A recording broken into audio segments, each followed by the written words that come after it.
Hello बच्चों, let's see the question. PCO2 of deoxygenated blood of a person is 48 mm of Hg. In this condition, option A, person experience deep breathing and slow breathing rate. Option B, person experience no change in breathing pattern. Option C, his oxygen dissociation curve remains shifted towards left. And option D, his oxygen dissociation curve remains shifted towards right. देखो question के अंदर हमें बोला है कि partial pressure of CO2, ठीक है, deoxygenated blood में पार्शियल प्रेशर ऑफ CO2 का है 48 mm ऑफ Hg।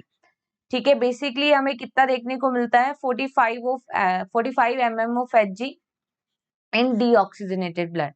लेकिन ये क्या हो रहा है, राइज हो रहा है, मतलब PCO2 जो है वो राइज हो रहा है। अगर CO2 की कंसंट्रेशन ज्यादा है तो उस कंडीशन के अंदर क्या होगा, CO2 को रिमूव करना पड़ेगा बॉडी से, तो इसके लिए ब्रीदिंग रेट फास्ट और डीपर हो जाता है। ठीक है, और दूसरी हम किस तरीके से कह सकते हैं कि अगर पार्शियल प्रेशर CO2 का ज्यादा है तो वो ऑक्सीजन का हीमोग्लोबिन के साथ जो डिसोसिएशन कर्व होता है उसको अफेक्ट करेगा, क्योंकि हीमोग्लोबिन ऑक्सीजन के साथ बाइंड करके क्या फॉर्म करती है, ऑक्सी हीमोग्लोबिन।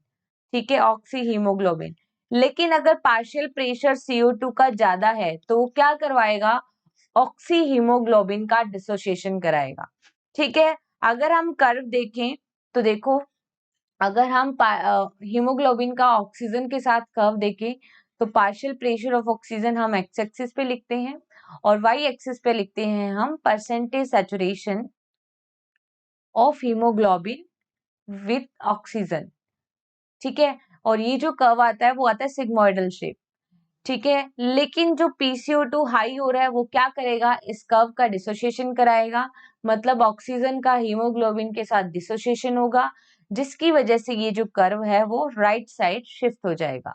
ठीक है, तो देखो PCO2 जब हाई होता है तो क्या होगा, ऑप्शन ए में लिखा है person experience deep breathing, yes, and slow breathing rate, no. Breathing rate fast हो जाएगी क्योंकि इंटरनल CO2 बढ़ रहा है तो उसको रिमूव करने के लिए ब्रीदिंग रेट बढ़ेगा।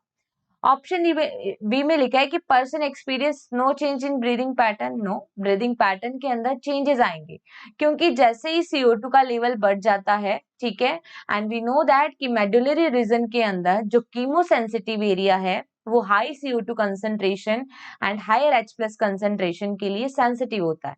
तो जैसे ही वो सेंसिटिव हुआ, ठीक है, स्टिमुलेंट हो जाएगा, फर्दर उसके एडजेसेंट जो रेस्पिरेटरी रिदम सेंटर होता है उसको सिग्नल देता है और रेस्पिरेटरी रेट के अंदर क्या आते हैं, चेंजेस आते हैं ब्रीदिंग पैटर्न में। ठीक है, ऑप्शन सी में लिखा है कि उसका ऑक्सीजन डिसोसिएशन कर्व शिफ्ट हो जाएगा लेफ्ट साइड, नो, क्योंकि PCO2 डिसोसिएशन करा रहा है और जब भी डिसोसिएशन होता है तो कर्व राइट साइड शिफ्ट होता है।